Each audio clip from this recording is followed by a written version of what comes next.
রাজশাহী বিশ্ববিদ্যালয়ের উপাচার্য এবং প্রক্টরকে শারীরিকভাবে লাঞ্ছিত করার ঘটনা তদন্তে 5 সদস্যের কমিটি গঠন করেছে সিন্ডিকেট। একই সাথে স্থগিত করা হয়েছে পোষ্য কোটা।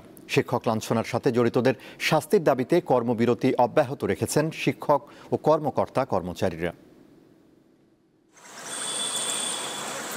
2024-25 শিক্ষাবর্ষে শিক্ষক, কর্মকর্তা ও কর্মচারীদের সন্তানদের শর্ত সাপেক্ষে পোষ্য কোটায় ভর্তির সিদ্ধান্ত নেওয়া হয় বৃহস্পতিবার। শুক্রবার থেকে অনশন শুরু করে কিছু শিক্ষার্থী।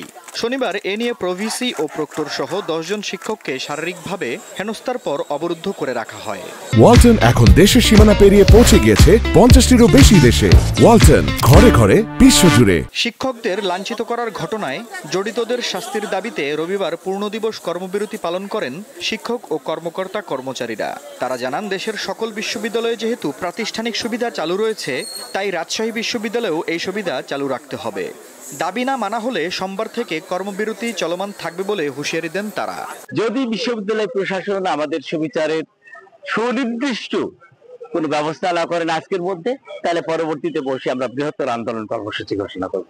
আরো ইউনিভার্সিটির কোটা থাকে, আর এটা যদি বদ্ধ হয় আমরা দুর্বার আন্দোলন গড়ে তুলবো। আমরা ছেড়ে দেবো না। আমরা কি ছেড়ে দেবো? আমাদের ন্যায্য অধিকার, আমাদের ন্যায্য অধিকার বঞ্চিত করা ছাত্রদের তো অধিকার নাই।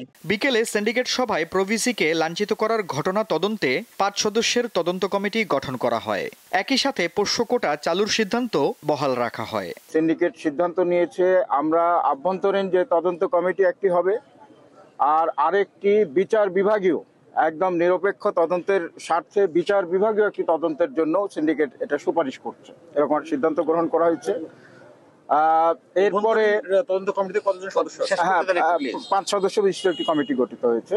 প্রাতিষ্ঠানিক সুবিধার অংশ হিসাবে বিশ্ববিদ্যালয়ের স্টাফদের সন্তানদের ভর্তির যে বিষয়টা, তো সেইটা ভর্তির কার্যক্রমটা শুরু হওয়ার কথা ছিল আজ থেকে। তো এটা গতকাল রাতেই ভাইস চ্যান্সেলর স্যার বলে এটা স্থগিত করেছেন। এটা আপাতত স্থগিত, এটা আমরা শুরু করছি না। আমাদের ওই সংশ্লিষ্ট বডিগুলোতে আবারও পুনরায় এ ব্যাপারে আলোচনা হয়ে সকল পক্ষের সাথে আলোচনার পরেই এ ব্যাপারে আমাদের চূড়ান্ত। এদিকে শিক্ষক ও কর্মচারীদের কর্মবিরতির প্রভাব পড়েছে রাকসু নির্বাচনের প্রচারণায়। রাকসু নির্বাচনের ভোট গ্রহণ হবে 25 সেপ্টেম্বর। দীপ্ত বার্তা কক্ষ।